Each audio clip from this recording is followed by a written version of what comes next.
not a whole lot in there that would necessarily be up your alley. But No. yeah, they showed a couple of interesting things. I mean, I heard about the Skyrim stuff, but Right. I mean, Skyrim on Switch is a nice little nice little thing to have. Oops. Fucking A, I suck at this. Hey, look, there's the fucking window I wanted. Yeah, they showed Skyrim running on Switch, which is cool, and they confirmed amiibo functionality for it, which is also cool. Now that they're going ahead and confirming all these other Breath of the Wild amiibos, spoiler alert for when we talk about Nintendo, I'm wondering how much content is actually in there. But I thought about that. That would actually be kind of cool if you could run around with like Mipha's trident. yeah, I mean, or yeah, just Daruk's outfit or giant beard or anything. Like, just what the hell? Sorry.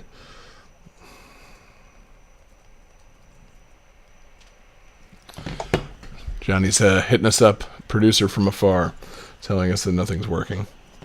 But yeah, not much really to report from the Bethesda thing. It was pretty cool. They showed the trailer for the new Wolfenstein. Wolfenstein 2 looks fucking bonkers for a game that's about shooting Nazis. It's got fucking it's like I think the guy came out on stage just like, yeah. So what do you think about that? That's people pregnant woman and a man dropping acid and fighting against Nazis. I'm like, yeah, fuck it, why not? Like, I'd rather quite frankly, I'd rather have that than a really super serious, killing of Nazis game, because we've done that before. So yeah, why not just make it fucking super out there and psychedelic as shit? So that actually looked pretty cool. And then then you got let's talk Big Three, man. How much of that Microsoft conference did you watch? I'm already laughing at the very idea of it. I do think it's kind of cool that Minecraft is getting cross-play on other systems. Yes. And that the rare Sea of Thieves game. Yep. I'm listening. Yeah, exactly. Like, those are the things pretty much that I'm interested in. But man, they really they pushed the limits of decency with their use of the word exclusive in that conference. I mean, seriously, like John Regan hammered on that on Facebook and Twitter and stuff. But like, really, the list of exclusives for that Xbox One thing are a little bit ridiculous. Like, I was looking it up, and somebody did us the favor of breaking it down.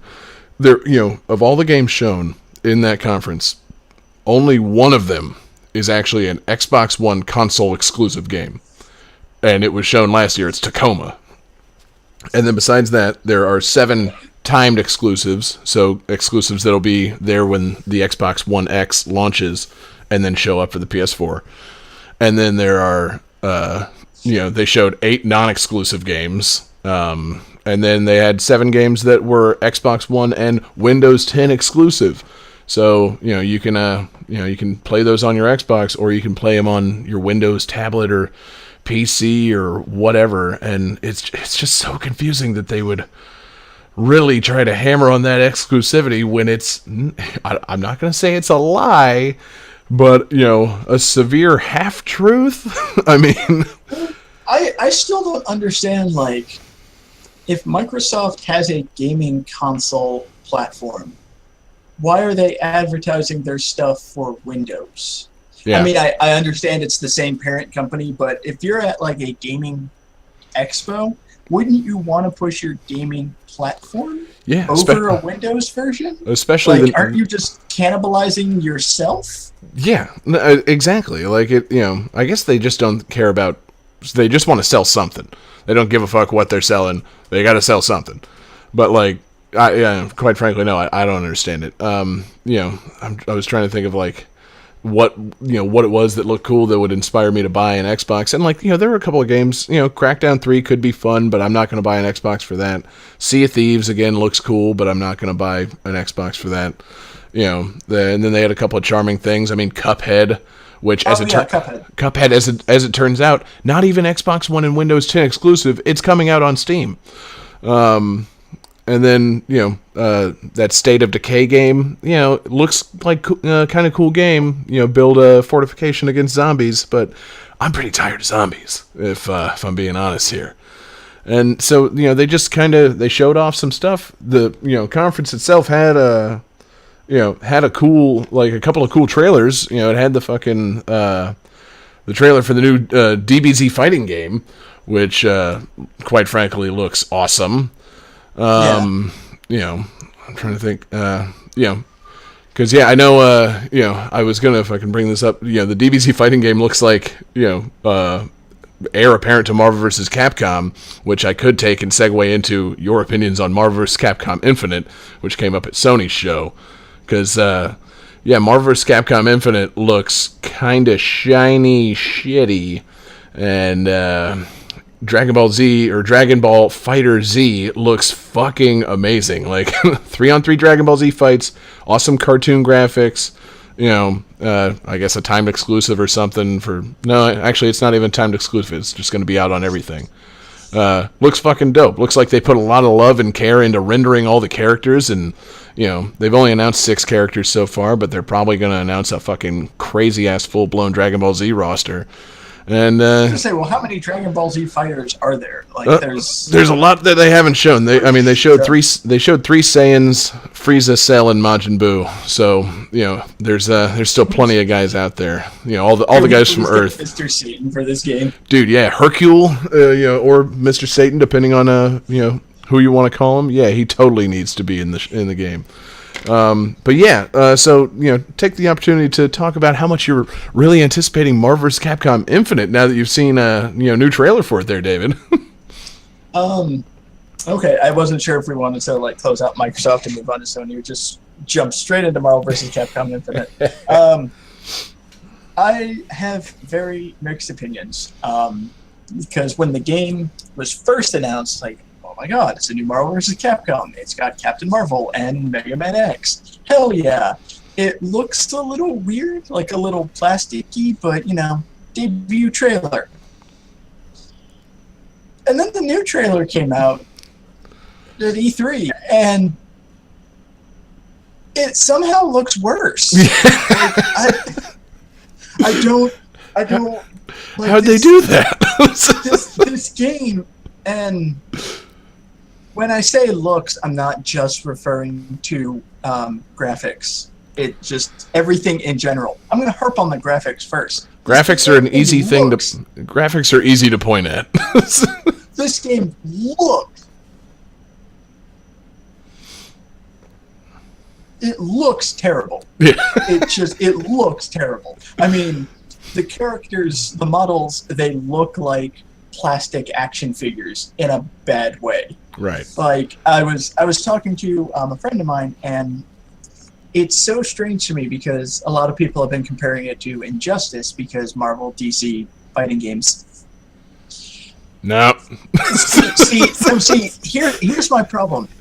Marvel vs. Capcom has really great character designs. The characters look good. They're just they're drawn well, they're designed well. They're just in game look like shit. Yeah. Whereas Injustice has the exact opposite problem. In game, all the characters look great. They're just over designed terribly. Right. And I don't get it because Marvel vs. Capcom 3 nailed that cell shaded kind of comic booky cartoony look. And they completely abandoned it. I saw a lot of people talking about Chun-Li, and they're like, "Oh, Chun-Li looks so much better in Street Fighter V.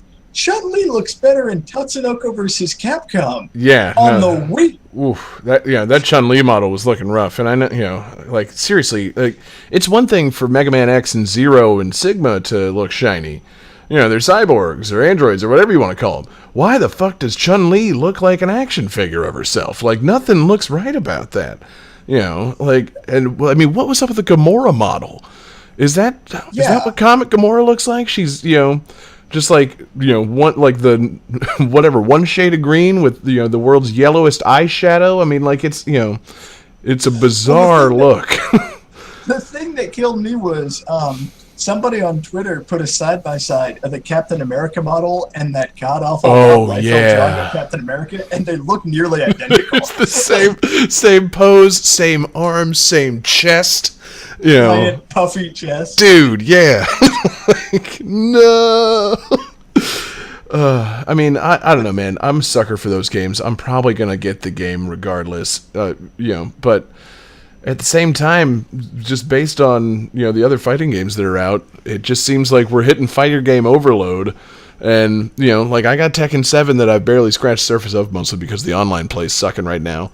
That Dragon Ball Z fighter game's coming out next year. I mean, I don't know.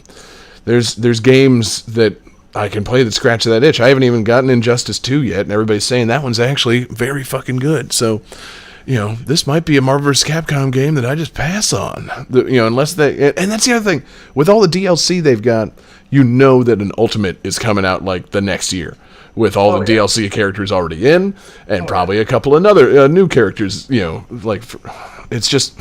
I'm not getting fooled by Capcom at launch of a fighting game again, because Street Fighter V burned my ass last year, and I'm not doing it. And that's because I saw the trailer and it's like, wow, this looks terrible. Yeah. And then like immediately after the trailer, they put out a demo. So I looked up. A lot of people started live streaming the demo, so I started watching people actually play the game, and the game looks fun. Like it plays like Marvel vs. Capcom, and they have the Infinity Stones as like a extra mechanics. Like okay, it looks like shit, but maybe. And then they started doing. They had the story trailer. It was like, oh yeah, look at all the new characters, and here's all the cutscenes and all that kind of stuff. Black Panther DLC. It's like you have announced 2 DLC characters, 2 out of 6, before you've even launched, and they're part of like if you pre-order the premium version. Like no, no. And the thing that got me was that they have 2 officially announced DLC characters, Black Panther and Sigma, both of whom are in the story mode in the game. Yeah, like that's a bullshit move. Yeah, like, no, that's a real bullshit move. It seems really odd that they would make half of the main boss a fucking downloadable character. Like, there's Ultron, there's Sigma, there's Ultron Sigma, but Sigma's DLC. Like, what? Come on, man. It's one thing to have like DLC characters after launch. It's another thing to have like really popular characters people want in the game as DLC. Right. It's another thing to have characters in the game already as DLC. Like, what? Yeah, no, exactly. I could understand it if these were characters that like they couldn't finish in time, so they were in the story mode, and then they came out afterwards, and they announced it like after the game came out. I want to like this game. I really do. Of course. But they're fucking you right out of the gate, man. They are. Yeah. They really are. What are you supposed to do with that shit? Anyway, fucking A. So that, we've been discussing Marvel vs. Capcom. That does bring us into the Sony portion of the show. I mean, you don't own a PlayStation, but, I get the feeling you might have been thinking about it based on some games coming out. Anything from the Sony conference pique your interest at all, or I'm glad to see Shadow of the Colossus back because that game is amazing. Yes, it is. What else was at Sony's conference? Shadow of the Colossus was the first surprise of their conference, which is really funny because I think somebody said they're like. Their executive was talking about backwards compatibility and saying, like, ew, nobody wants to play old games, blah, blah. And he was mostly referring to, like, graphics, how, like, original PlayStation games would look like total ass on a TV, nowadays. Right. But then they announced the second remake of Shadow of the Colossus as part of their fucking, keynote at E3. And it's like, all right, man, maybe you should kind of chosen your words a little more delicately on that, because you guys seem to realize that people do want to play these old games, but maybe only if you fucking remaster the graphics first. It looks. The new Shadow of the Colossus, looks fucking excellent. But I've played that game. Well, it's Shadow of the Colossus. Yeah, it's one of the best games ever. But I've already played it, and unless they add some stuff to it, maybe, you know, flesh out the world a little bit more. Like, wasn't there something in Shadow of the Colossus where you could, like, literally climb a mountain and look off in the distance and not go there? Like, you know, Oh yeah. if there's more Well, to you've it. just been spoiled on Breath of the Wild. Right. Well, that too. But, like, I'm just saying, like, you know, if they add something to it, that'll be, you know, like, that'll be one thing. But if it's just a straight, you know, Super HD remake of Shadow of the Colossus, then I'm just, you know, I'm not sure that I'm going to take the plunge on that one. And, you know, they also didn't announce a release date. It just said, you know, coming 2018. So, you know, I don't know. It is what it is. I think the big thing from fucking Sony's conference, you know, and they knew it, and we knew it. I mean, like, hold on, the rundown of things that I cared about from their conference, fucking, you know, actually, I mean, it was Shadow of the Colossus remake, new Monster Hunter. Apparently, the Uncharted game they showed is not DLC, which I thought it was. It's an actual new standalone game, starring a couple of the women from Uncharted 4. And then they showed a bunch of like VR shit. The funniest thing they showed in that was a Final Fantasy 15 fishing spin-off. I don't know. Hell yeah. I mean, that's what we all want to do. We all want to fucking, you know, get out our PS4 Pros, strap on our fucking, you know, VR lenses, and do Final Fantasy 15 fishing. Like, that sizzle reel of the. It was an underwhelming sizzle reel, quite frankly. There was one thing, and I think it was before, like just before E3, but it's tied into Sony. The Kingdom Hearts 3 trailer they put up looks awesome. Yeah. And not at E3. I want to play Kingdom Hearts 3. Yeah. And yeah, but I'm looking forward to it, hopefully later this year at the D23 or whatever, that they actually announce a release date for Kingdom Hearts 3. But Kingdom Hearts 3 was nowhere to be found at fucking E3, which was, you know, another fucking letdown, quite frankly. Like, how fucking long have we been waiting for that game? But then, I mean, they showed off some good exclusives, some actual exclusives. Microsoft should take note on that. They showed, you know, Detroit Become Human, which looks cool, but I don't think I'm interested in playing it. You know, it's like fucking Android Liberation game. They showed off, like when they were talking about exclusives, they mentioned like exclusives as kind of a winking fuck you to Microsoft. Oh yeah, right before that they said it's like, yeah, we've got true exclusives. It's like, yeah, dude. Yes. Fucking Microsoft is always in such a bad position at these things by going first. Like, because they always fuck something up, and then Sony comes in and cleans up, you know, just all over that ass. So this time they used the word exclusive 42 times, and Sony's like, yeah, we have actual exclusives. Yeah. So good job to Sony on that. But yeah, they showed some new God of War footage. Looks fine. You know, I'm probably going to play that because it's going to be one of the fucking, you know, like, I don't know, like cornerstone games of PlayStation 4 next year. You know, they showed the Monster Hunter being on there. That's cool. I kind of wish that was still I kind of wish Monster Hunter was still partnered up with Nintendo because they had a good thing going there. But, you know, they're going to sell a ton of those. They showed that game Days Gone, which is like bikers and zombies, which is, you know, it's like that's two markets I don't give a fuck about. Like, you know, you give me Sons of Anarchy in the future and they're fighting zombies, I'm not going to watch that show. But if the game turns out to be good, I might check it out. But, you know, the main thing that was, like, you know, getting everybody up and excited about the fucking Sony thing was the new Spider-Man footage that they showed. And dude, I did watch that. That game looks... it's looking pretty good, man. Fucking A. You know, how much experience do you have with the Batman Arkham games? I played the first one. Yeah.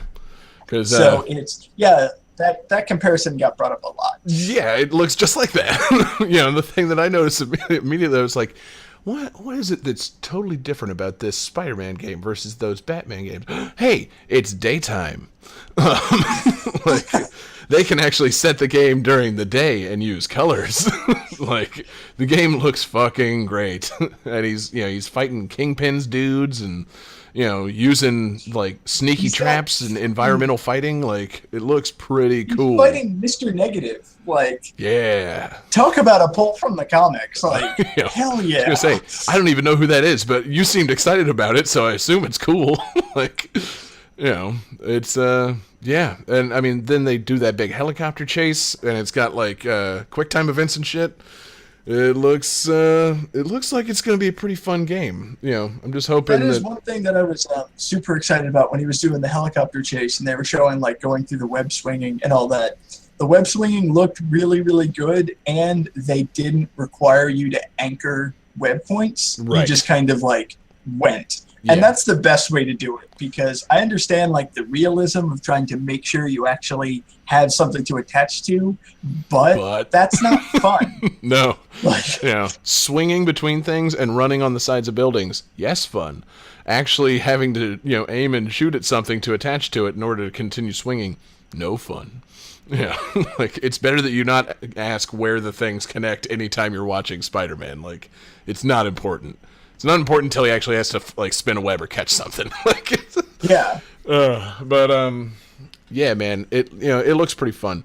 I'm just hoping that like it strikes me as the kind of game where it's gonna have a good story.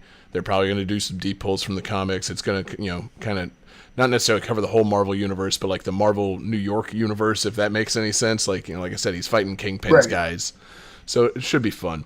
But I'm just wondering about what they're going to have outside of that. Like, I'm not saying that side missions make the game, but, like, what was the Spider-Man game on PS2 or fucking GameCube where it's like anytime you're fucking just not doing a mission, a little girl loses a balloon? Like, Oh, no, the best was delivering pizza. Yeah. You had to deliver pizza around New York. The Batman games, they did a pretty good job of just loading the world with side missions. There's never not something to do.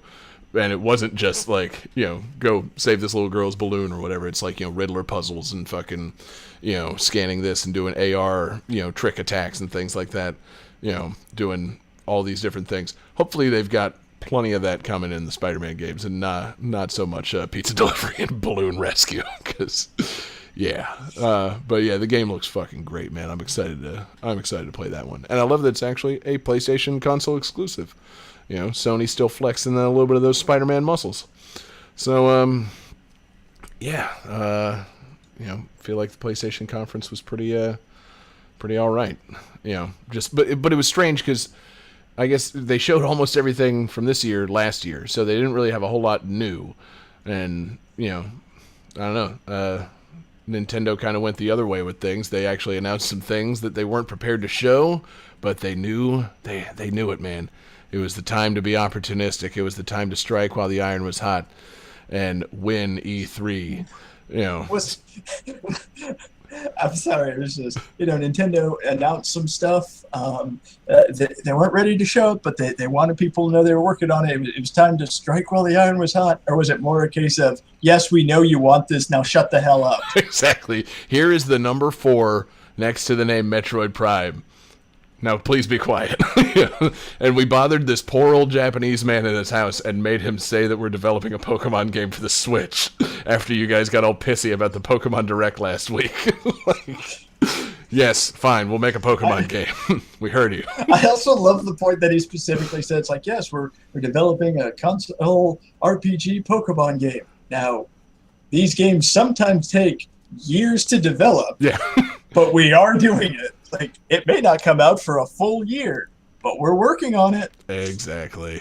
So, in terms of the stuff they actually had footage for, though, what were you most excited for? Most excited, definitely Mario Odyssey. Hell yeah, dude.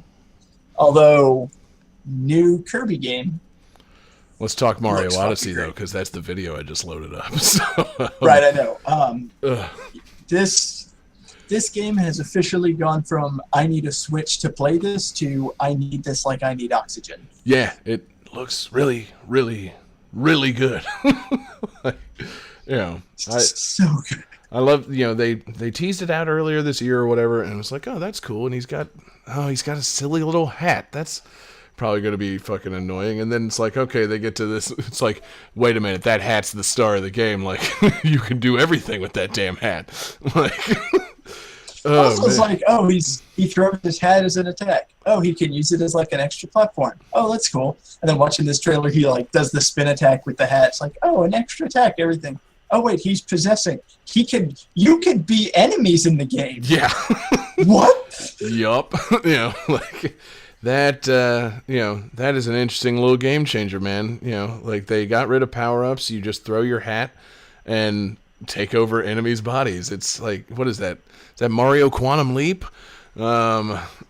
Just Yes. fucking inhabiting things. And like, I mean, as soon as they showed like the beginning, it's like, okay, they've got that giant T-Rex. Why is he wearing the hat? And then as soon as he throws it at that frog, it's like, oh my god, wait. Like, this game. Well, and I like it was one of those things where it's like, oh, it's a giant T-Rex. It's a Mario hat. Oh, this is part of Mario Odyssey. There's a world with dinosaurs. Cool. How cute. Nobody thought like Mario was controlling the dinosaur. Yeah, no, exactly. Yeah, you see that? It's like, oh, it's Mario's hat on a dinosaur. Oh, he was hiding. No, wait. He's possessing the dinosaur. And, yeah, it's, yeah, man, there's like no words for how cool this game looks. Like, it looks like they took everything about Super Mario 3D World and just made it fucking enormous. And just, I don't know, it's like I think they're just throwing stuff out there and finding ways to make it as fun as possible. Like, It looks like the love child between Mario 3D World and Mario 64. Yeah. It looks fucking amazing, quite frankly. And I love that there was speculation that it wasn't going to come out this year, and it's totally coming out this year. It's coming out like a week after my birthday. So, yeah, I'm going to give myself a late birthday present. I'm going to give myself an early Veterans Day present, and it's going to be Super Mario Odyssey. It's going to be fucking great. Can we just take a moment to realize that in the same year, and ports and sequel, blah blah blah, in the same year we're getting a Legend of Zelda, a Mario Kart, and a Mario game. Yes. Like, that's kind of insane. I will take the time to appreciate that. Because, yeah, dude, it's crazy. And the games just all look, I mean, if they all have that Nintendo level of polish, it's going to be a fucking banner year. And then if you think about it, they showed a couple of things that are going to be coming out in, 2018. And they weren't, I loved it that they showed them, because they said initially that it was just going to be, stuff from, 2017. But then they went ahead and they showed the new Kirby, and they showed, a couple other things. And it's like, oh, okay, well, yeah, Nintendo knows exactly, what people want. They want to know what's coming this year, and they want to know what's coming in the future. And think about it, if next year there's like a new Kirby game, a new Yoshi game, even like one or two updated Wii U games, and we even get a whiff of that new Metroid, like, Nintendo's gonna go ahead and win 2018 too. Like, yeah, right? They got a hell of a lineup coming. So, yeah, man, that new Kirby trailer looks fucking great. It's 4-player Kirby, and you can combine powers like in fucking that's what I'm super excited about. Kirby 64. He fucking combined ice and stone, and it turned into a curling stone. I love that shit.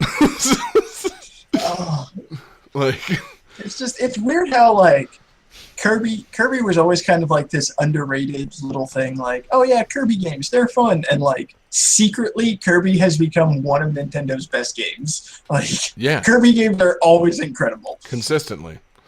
They I don't even know, man. It's just like, how do they do it? And how am I so bad at running this fucking, this show and not fading the video at the right time? Yeah, man. And then, so yeah, they announced the new Metroid 4, or Metroid Prime 4, and then they waited until after their stream to just be like, oh, also, by the way, there's a fucking Metroid 2 remake coming out for 3DS with improved graphics and gameplay. Like, I'm sorry. So, is the Metroid series dead or no? No, it's not. Like, Nintendo's just real spotty with their coverage of these things. I don't play my 3DS often enough, but that I'm looking forward to that game, man. I like a little updated Metroid 2, because I never played Metroid 2 on the Game Boy, and this looks really good. I played a little bit of it, but it's Metroid on the Game Boy, Yup. so it's a little hard to take now. So this game looks like it's good. It looks like how Metroid Zero Mission improved everything about the NES Metroid. This game's going to do that. Like, it looks really good. Yeah, it looks great. And they were showing it off. They were showing a boss fight. You know, I feel so bad for the people that have to play these games live on this stream because they're not fucking rigged or anything. These people actually have to fucking succeed at these games. And the woman who was playing the boss fight in this was not doing well with it. But, yeah, the game looks great. And, you know, I don't know. I'm glad to see the Metroid series fucking, you know, up and going again. Just think, next year, if they would just come back to E3 and announce, like, fucking Star Fox and F-Zero and, you know, a Wii U Star Fox update for Switch. That would help them win 2018. Although, speaking of F-Zero, yes, Rocket League on Switch. Yeah, I did not you know, pull a clip of that to go into the feed, but yeah, dude, I have played the hell out of Rocket League in my time owning a PlayStation 4. It was, you know, it was a fucking free PlayStation Plus game as soon as I got that system. And that game's so fucking good. And it makes so much sense for it to come out on the Switch. It's a great get for the system. I mean, like, if I ever meet anybody that actually has a Switch, or if I ever, like, live in the same city as somebody who has a Switch again, like, you know, that's the kind of game where it's like, yeah, okay, let's bring, you know, 2 of these over, and we split it 4 ways, and, you know, fucking go to town, man. Rocket League is so much fun. And it's not like it's going to have some small install base because it's got the cross-platform play with the other systems already. So, you know, you're jumping right into a well-established, great game. And I love the fact that they mentioned, like, oh, you're going to have Mario and Luigi hats as special customizable thing, and we'll have special exclusive cars. You mean the Blue Falcon? Like, the Blue Falcon's going to be in this game, right? See, like, everybody was saying Blue Falcon, and I'm like, you know, that's a good idea. Blue Falcon doesn't have customizable wheels like all the other cars in Rocket League. Like, Blue Falcon has customizable wheels in Mario Kart 8, so... Well, yeah, so that's the thing. Is it the Blue Falcon, or is it a Mario Kart Blue Falcon? Or are they going to fucking add Mario Karts into the game? Is it going to be Bowser's Pimpmobile in the game? You know, like... Oh my god, that would be amazing. Yeah, exactly. There's a surprisingly high number of Mario-themed cars that could turn up in this game. So, yeah, man, I think it's pretty fucking great. And I'm really glad. If it was in the game, I would never use any vehicle except for Wario's purple Cadillac. Yeah, absolutely. With, you know, some gangster rims and like a, you know, strange top hat or a Viking helmet on it. Sure, why not?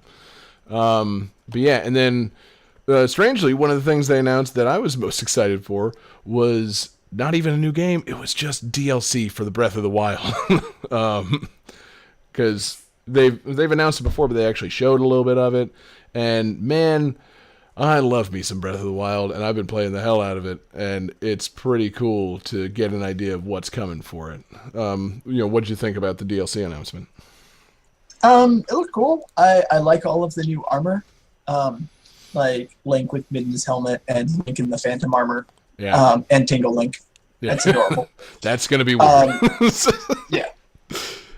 But like the actual, like the new Shrine quest thing, it you know that one island shrine where you get to the island and you just lose all of your stuff and have to survive? Yeah, kick that island's ass. It just seems like a much bigger version of that. Yeah, I think so.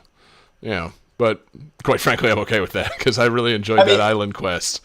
And yeah, not that there's anything wrong with that. No, exactly. But yeah, just like one big challenge map that spans like, you know, I don't know, a bunch of different elemental areas and also shrine type areas. Yeah, I'm in favor of it. Like that sounds pretty cool. But you know, I'm more intrigued honestly by the fucking stuff they weren't able to really show anything from. They had, you know, what you call it, Cass the bird guy. Champions. Yeah, the Ballad of the Champions, which I guess is the more story focused DLC. And see, I'm intrigued by that because if you get to play as those guys, that's going to be amazing. But I'm just, you know, it raises many questions. I remember in like the breakdown, they said the second one was going to have additional story content and like one new dungeon. Right. So I'm thinking like it's going to be the flashbacks, like, because as the game tells you over and over and over again, 100 years ago, everybody tries to stop Ganon and fails. Yeah. Basically. Right. So I'm thinking like it's gonna be that, and like the new dungeon area is going to be some divine beast that Calamity Ganon takes over, or like the castle before he does, or something like that. I love that castle. It's such a good dungeon. I haven't gotten there yet. Almost there. But that's kind of what I'm thinking. Like I'm thinking it's going to be a flashback, and you'll get to actually play what everybody talks about in the game. Yeah. No, that'll be cool. I was thinking, I'm like, obviously they're not going to do something where it's like, you bring these poor people back to life. But I was thinking, it's like, it's so sad that you're playing this game and you're meeting all these cool characters and they're all dead.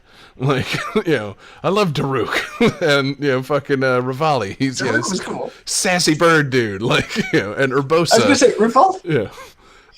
Rivali just champions. To me seemed like Falco again, just like cocky asshole. Yeah, totally. He even looks like Falco. That's got to be the connection between the Star Fox and Zelda worlds. Fucking Rivali's cousin Falco. Like, Rivali dies, but he secretly gets put into a resurrection shrine that malfunctions and sends him into the future 60,000 years. Yeah, or they Superman his ass out of there. They put him in the resurrection chamber and blast him off to Corneria.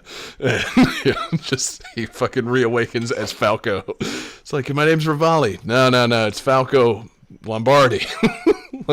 Now go to work. It's like Rivali's, best friend gets the Triforce and can place one wish and wishes that Rivali is alive again and happy, and all of a sudden, like, Falco wakes up like, what? Yeah. Falco, are you ready? My name's Rivali. What are you talking about? Falco who? Yes. Booba wing babble. Yeah. But yeah, and then they had the footage from the new Xenoblade.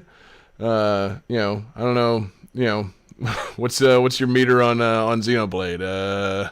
Interest, non-interest, not really your thing?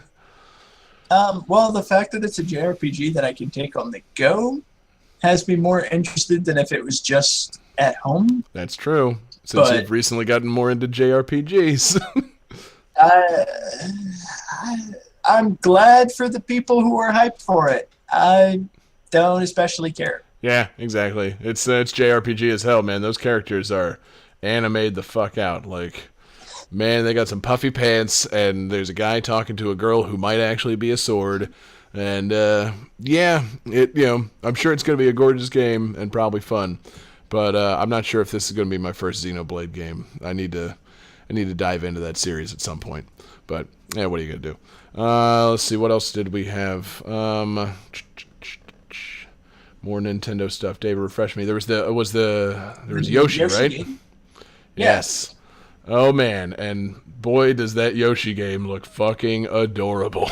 Like, looks like I didn't think they could top Yarn Yoshi. And seriously. Then they did. And then they did like just fuzzy Yoshi in adorable paper world where he can move in and out of stuff, and it's like part Paper Mario, part Yoshi platform game. So I mean, I don't know if we know anything about this, but if it's made by the same guys that made like Epic Yarn, Good Feel or whatever, like these guys, man, they've got cute ass Nintendo platformers down to a fucking science. Because well, the thing that I like is it's a 2D like side-scrolling platformer, but because you can go like in and out of the foreground and background, Yoshi throws eggs 360 degrees. Yes. It looks like it's just gonna have a lot of interesting puzzles, and yeah, you can do like a little butt pound and flip the world around. So there's kind of that Super Paper Mario mechanic to it. And it, from the trailer that they were showing, there's, frequently a red and green Yoshi. So I think it's pretty clear they're gearing it towards a 2-player experience with that Switch. Like, pop those controllers off and play with some friends. And, just go through the most adorable fucking Yoshi game ever. Like, my goodness, that is super fucking cute. So cute. They had no right to make it that cute. But then then they finished and it's like it runs on the Unreal Engine. Like, yeah, sure. Nobody who is watching a Yoshi trailer cares about that though. But yeah, I'm trying to think of what else there. Oh, and then Fire Emblem Warriors. As somebody, which I'm upset about because I didn't get to watch the Treehouse where they were talking about it, which I wanted to see because the trailer was kind of like a story trailer and not like, hey, here's how you're going to massacre thousands of people. Yeah, the Treehouse coverage was really cool, actually.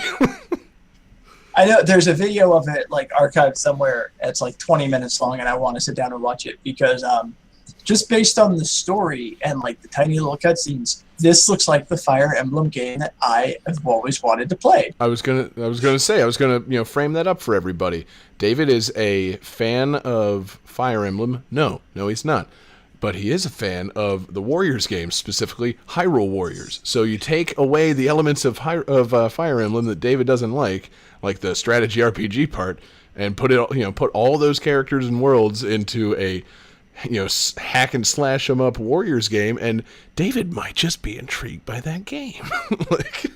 I am more than intrigued. I am actively excited for this. Yeah, because it looks fucking great, man. And yeah, the stuff they're showing in the Treehouse, I mean, it looks like Hyrule Warriors and Dynasty Warriors. It's just all Fire Emblem characters. You can plow through motherfuckers on as like a mounted knight or whatever. Like you're running through motherfuckers with a horse. It looks a lot of fun. I remember I was talking to one of my friends who's a big Fire Emblem fan and was going off about like all these characters that they were hoping were in. It's like, I hope one of the Dragon Knights is in it. It's like, oh, which one? I don't care. Yeah. I want to ride a dragon in this game. That's battle. That's literally the only thing I want in this game. Yep. It's like, oh, well, what about like this knight or this mage? I want to ride a dragon in this game. That's it. It's not complicated. Do you understand the words that are coming out of my mouth? Out of my mouth. But yeah, so all in all, I mean, it's pretty clear that we've got a Nintendo bias around here, but I don't think it's just Nintendo bias to say that Nintendo came in today and won E3, is it? No. Because I mean, what would your final ranking be? Because I mean, I got one in mind. Just the big three. It's got to be Nintendo, Sony, Microsoft. See, I would actually go the other way, just because of the fact that Microsoft. You're putting Microsoft on top? No, I would go Nintendo, Microsoft, Sony, only because Microsoft actually did show off a fuckload of games. They were disingenuous about the fact that they were exclusive, but they showed a lot of games, and they did have 7-ish like platform exclusives, Xbox One, Windows 10, whatever, and they've got their time thing, so they clearly put in some work to get some games that they could lie to people about being exclusive about. But they showed a shitload of new games. Sony showed several good games, but not very much new. They showed things, they doubled down on what they had shown last year with new footage and actual gameplay and things like that, which is fine. But at the same time, not all of those are coming out in 2017 even. They didn't firm up release dates for like any of this shit. Microsoft actually showed a lot of content that you can play coming up this year, and I thought that was pretty cool. But at the same time, I guess the difference for me is like Microsoft showed a bunch of games, but I didn't really care about any of them. No. So, like, that's the thing. Actually, I take that back. They do have. There's a new Lucky. I forget what it was called. It's like the Lucky Fox. Super Lucky's Tale. Which looked like a really charming, colorful, old school platformer. And then once Super Mario Odyssey's trailer came out, I totally forgot about Super Lucky's Tale. It's like, oh yeah, Super Lucky's Tale was really cute when it was the first colorful mascot platformer shown at E3, and then the best colorful mascot platformer was shown. And yeah, Super Lucky's Tale can kick rocks. But if I had a gaming tablet or a Microsoft Xbox, I would think about playing it. But, we're Switch guys around here, or at least I am. David will be one day. And so, yeah, it's an exciting... find one, shit. It's an exciting fucking year, man. There's gonna be some good games coming. And they, I know. they didn't even have to touch on the fact that, fucking ARMS is coming out in a couple of days, Splatoon's coming out next month, Pokken Tournament's coming out after that. There's going to be at least like one quality game for the Switch coming out like every fucking month this year. And yeah, man, Nintendo's knocking it out of the park right now. I hope they can keep up this pace. So Yeah. That's our E3 thoughts, everybody. Thanks to anybody that tuned in live with us for our late night edition. Hopefully you're checking this out on replay. We want to do more of these in the future. You can follow us both on Twitter. Follow me at jgangsta187. Follow David on Twitter at DFD Fleming. And hit us up at GTT Pod. Tell us what you thought. Tell us who won E3. And tune in on Wednesday nights for our Game That Tune regular show. Tomorrow night's live show is going to be all GameCube games. So, fuck yeah. Peace out, everybody. David, say peace. Peace. Yay, yay.